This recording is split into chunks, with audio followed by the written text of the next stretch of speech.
In the final years of the Great Light, before the shadow arrived from the east, Florence didn't just smell of incense and wood smoke.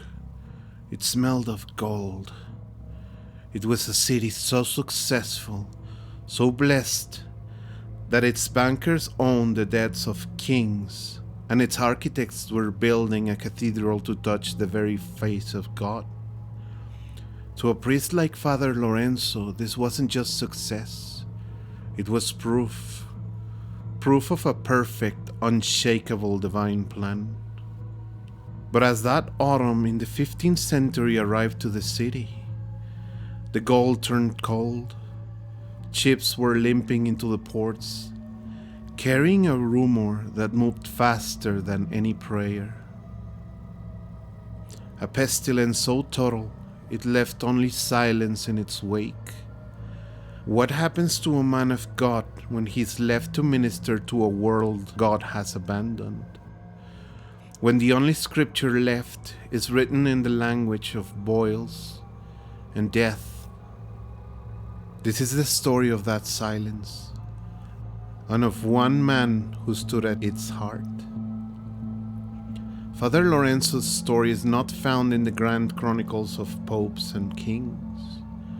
It is written in the parish records of the dead, whispered in the last confessions he heard, and etched into the memory of a city brought to its knees. He is our lens through which we might glimpse the unimaginable, a witness to the final days of a world and the agonizing birth of his own terrible transformed faith. Before the shadow fell, Florence was a city running on pure ambition. It was a republic of bankers and artisans, where wool merchants held more power than dukes, and the disruptive force of capital was dismantling the old world. Florentine banks held the debts of kings and popes. Its artists were sketching out the blueprint for the Renaissance. To walk its streets was to be swept up in a chaotic, vibrant dance of progress. The air, thick with the scent of dyes and plaster, it was the smell of an ascending city. The great cathedral, Santa Maria del Fiore, was a testament to this pride. A promise to God rendered in marble and stone, even as its now famous dome was still an impossible dream. A golden age, balanced on the edge of a knife. Before the great shadow fell, the foundations were already cracking. The heavy vaults of gold, once the heart of everything, ran empty, leaving a hollow silence where the wealth of kings used to be. Then, the days turned sour, the fields went gray, a tide of hungry souls began to drift toward the city walls, filling their narrow alleys with their shadows, their breath, their desperation, until the city itself felt like it might finally burst. Faced with the unraveling of their world, the city did what it had always done. It turned to prayer. The chronicles spoke in hushed, trembling tones, seeing these disasters not as mere accidents, but as divine omens, the heavy cost of a city's vanity.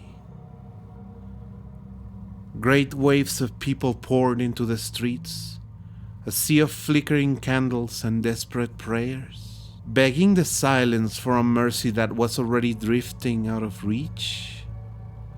This was Father Lorenzo's world. He served as a parish priest of the Oltarno, a district of craftsmen and the working poor.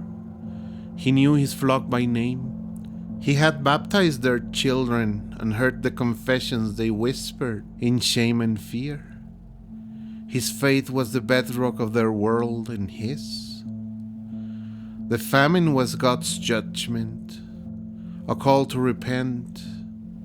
The financial chaos was a test of virtue. His sermons burned with a fierce certainty, a demand that his flock mend their ways and trust in the divine justice that ordered all things. When the first whispers arrived from the east in the summer, they sounded like fables, a disease that left entire kingdoms desolate, a sickness where a simple nosebleed was a death sentence. It was a horror story from another world, easy for a city like Florence to dismiss, but the story was already traveling. It landed in Sicily by the fall, and by winter, it was in the great ports of Genoa and Pisa.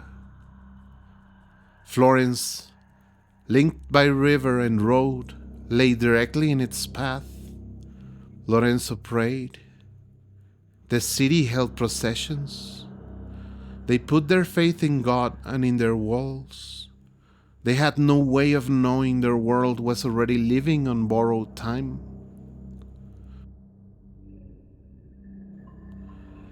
The city's first response was a desperate blend of civic diligence and religious hope. The government ordered the streets scrubbed clean. Guards were commanded to refuse entry to anyone showing signs of illness. More processions were organized, beseeching God to spare the jewel of Tuscany. Lorenzo dedicated himself to the effort, believing with every fiber of his being that their piety could turn back the tide. But as the history was later written by those who survived to document the horror, all of this would be in vain. As spring arrived, the plague began to claim the city. It didn't feel like a conquering presence, but like a secret terror, shared in whispers. A parishioner would complain of a sudden fever. Then came the sign.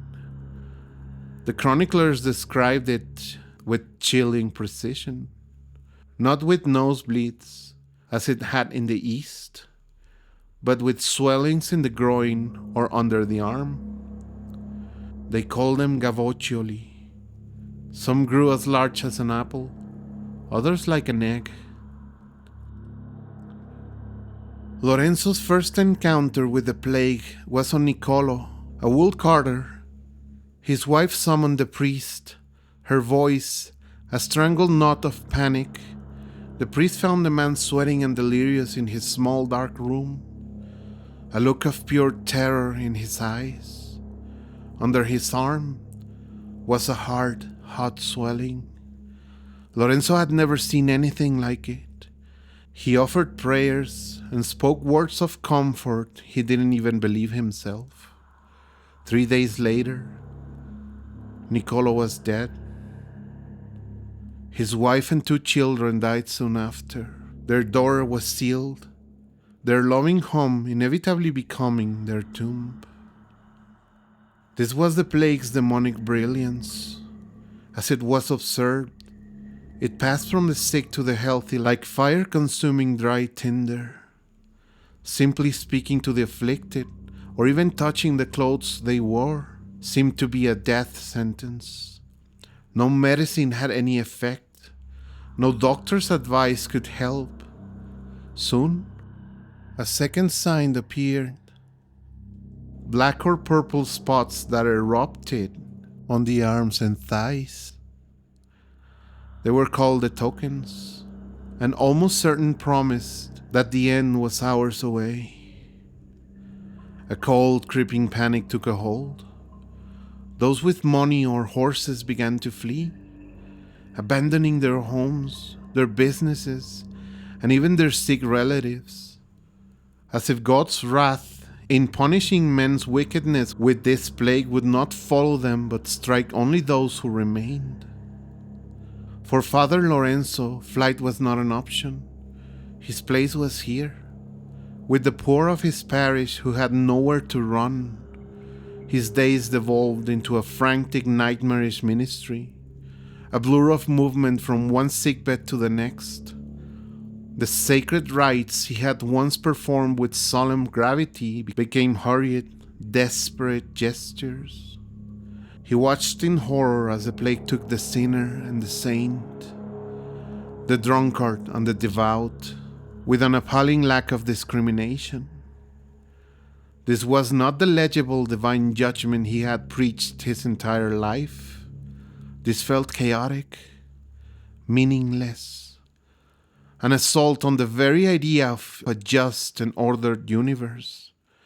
He would stand alone in his empty church at night, the scent of vinegar and burnt herbs clinging to his robes, and he would pray. But for the first time in his life, his prayers felt like they were rising into an infinite, uncaring void. Only a couple of months had passed since it arrived. The trickle of death had become a flood. It was now a torrent that swept away every pillar of Florentine society.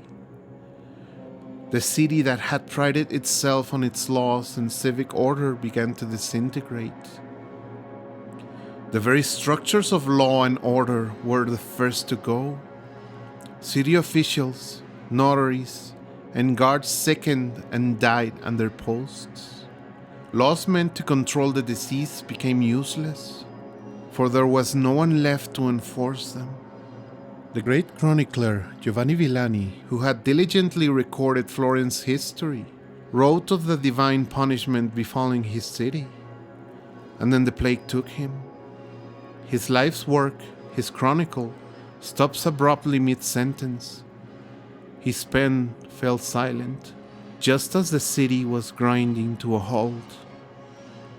But the most profound collapse was in the human heart.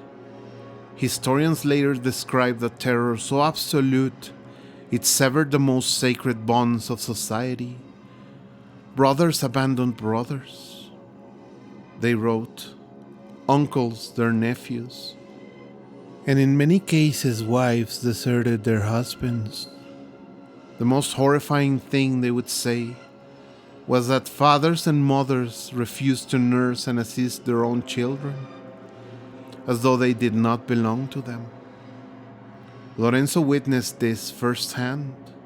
The social fabric didn't just tear, it dissolved into dust. Neighbors who had shared their lives for a generation now bolted their doors at the sight of each other. The fear of contagion erased 1,000 years of community. The rituals of death, so central to Christian life and salvation, were abandoned. In normal times, a person's death was a communal event of prayer and remembrance. Now, as the recounts grimly note, a dead man was of no more account than a dead goat. Cemeteries overflowed. When consecrated ground ran out, they began digging enormous trenches. Carts, driven by men called becchini, grave diggers, roamed the streets, their drivers calling out, "Bring out your death!"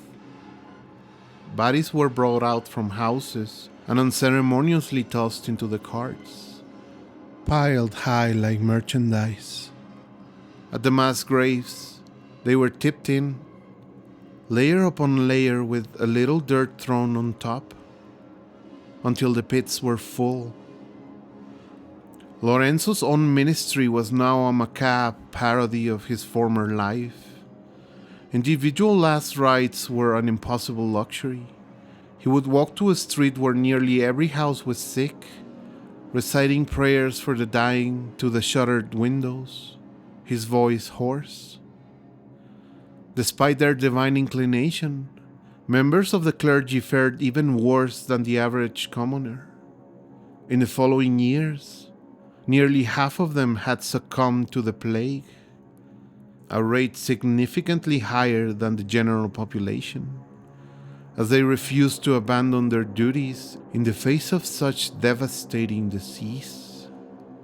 Lorenzo felt his faith once a mighty fortress crumbling stone by stone. He had always thought that suffering was a great test from God, but what he saw was not a test. It was annihilation, He saw a pious old woman die in agony, alone. He saw an infant, not yet baptized, with black spots, already blooming on his skin. Where was God's justice in this? The plague was a blind, threshing force. His prayers became arguments, then accusations, and finally, just whispers of names. A litany of the lost. He began to doubt not just God's goodness, but His very presence. It felt as if a great divine eye had simply looked away. It was in this crucible of despair that he began to see them, the reapers. The first time was at dusk. He was looking out from his bell tower over the rooftops of his parish, a landscape of deathly silence. Far in the distance, he could have sworn he saw them. Dark, hooded shapes, moving with a strange, deliberate slowness. He blinked, rubbing his exhausted eyes. They were probably just shadows, but his grief-stricken mind supplied a different explanation. They looked methodical, purposeful. They looked like they were sowing something.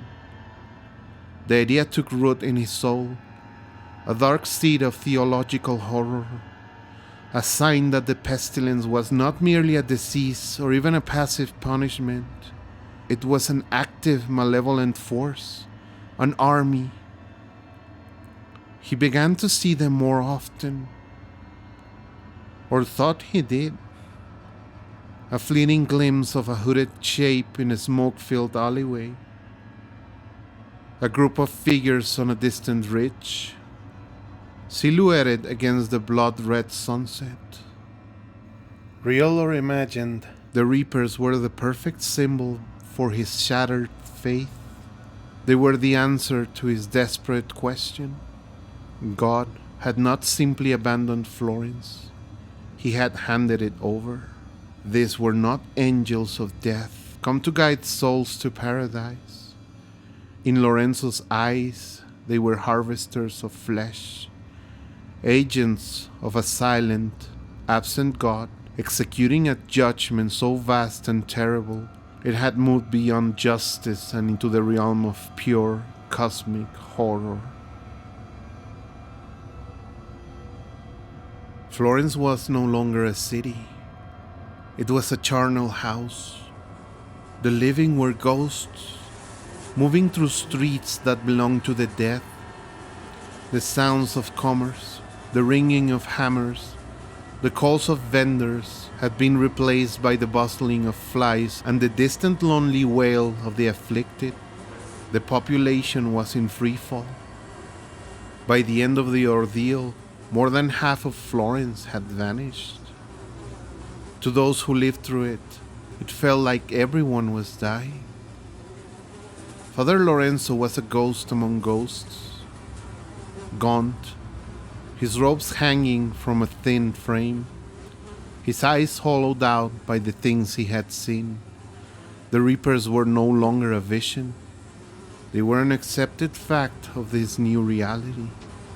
He felt their presence everywhere. The church itself was breaking. The Pope, safe in Avignon, had granted a special dispensation allowing the dying to confess to anyone, even a woman, if a priest could not be found. A necessary mercy, but to Lorenzo, it felt like another pillar of his world collapsing. His days were a grim, unchanging routine. He would walk through his parish, entering houses with open doors, a sign the inhabitants were all dead and the bikini could come. He would say a quick prayer, his voice a dry rasp, before moving on. He moved not with faith, but with a kind of stubborn momentum. He was a priest, and this was his duty, even if the God he served was no longer recognizable. It was in this state of numb mechanical routine that it finally happened. He was walking near the Arno when he heard a faint cry. Tired and spiritually exhausted, he followed it to a small hovel. The door was ajar and the house unkept. Walking inside, the stench of death was overwhelming.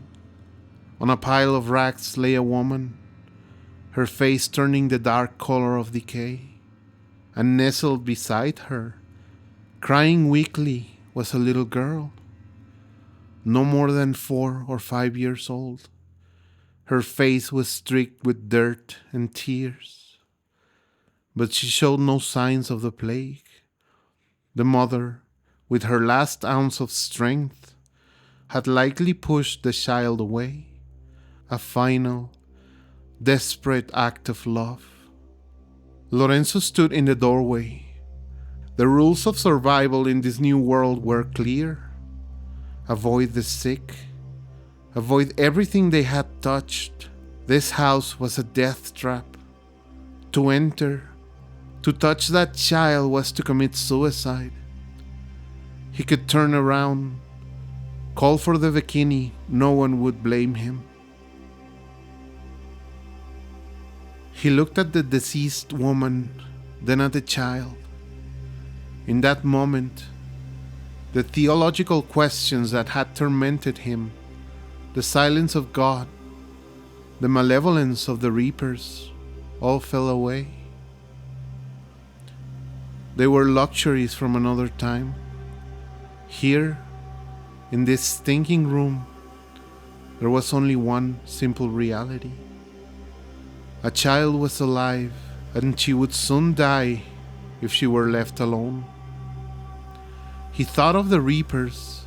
He imagined them outside, their scythes ready. Let them wait, he thought to himself. He walked into the room, knelt by the woman and made the sign of the cross, whispering words of absolution and silently giving the last rites. Then he turned to the child. He gently picked her up and carried her out into the blinding, indifferent sunlight. He didn't know what he would do with her. He had no food, no safe place. He only knew that he could not leave her there, in a world abandoned by God, a world where fathers forsook their children. This one small act of defiance was the only sermon he had left to give. It was an act not of faith in God, but of faith in the last flickering ember of humanity itself. Carrying the child, Lorenzo made his way back towards his church. He found some stale bread and water for her, and made a small bed in the corner of the sacristy. For the first time in months, he felt something other than despair. It was a fragile, painful tenderness, a purpose. He had saved one life in the face of an apocalypse. It was an absurdly small victory, but it felt monumental. He spent the next day caring for her. He had faced the abyss and had chosen to pull one soul back from its edge. That evening, as he was washing his hands, he felt it, a dull ache in his groin. He paused. With a sense of dreadful inevitability, he reached down.